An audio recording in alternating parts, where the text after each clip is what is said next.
Et ce qui est fascinant dans cette histoire, c'est que déjà, on a su très tôt que la gravité était bénigne, pour reprendre le mot de Laurent Toubiana. C'est-à-dire qu'en février 2020, j'ai ressorti des articles de presse, Arnaud Fontanet, qui est épidémiologiste chez Pasteur et qui participera de manière massive à la fraude des modélisations, mais dit dans Le Monde, la létalité du Covid est inférieure à celle de la grippe.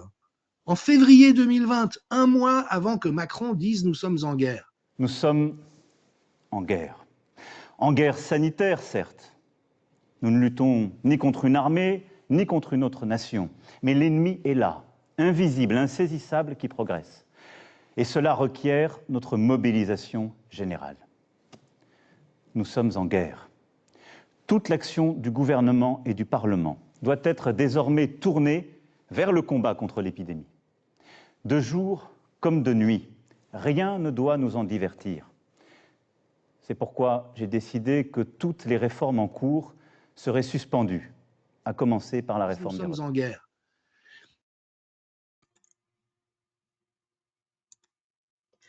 C'est quand même incroyable parce qu'il nous explique qu'il décide d'arrêter certaines mesures d'aide. Puis là, on parle d'une grippe qui aurait pu être gérée pas mal mieux que ce qui s'est passé. Puis tout de suite, il menace sa population qui va arrêter les régimes de retraite. C'est quoi le rapport?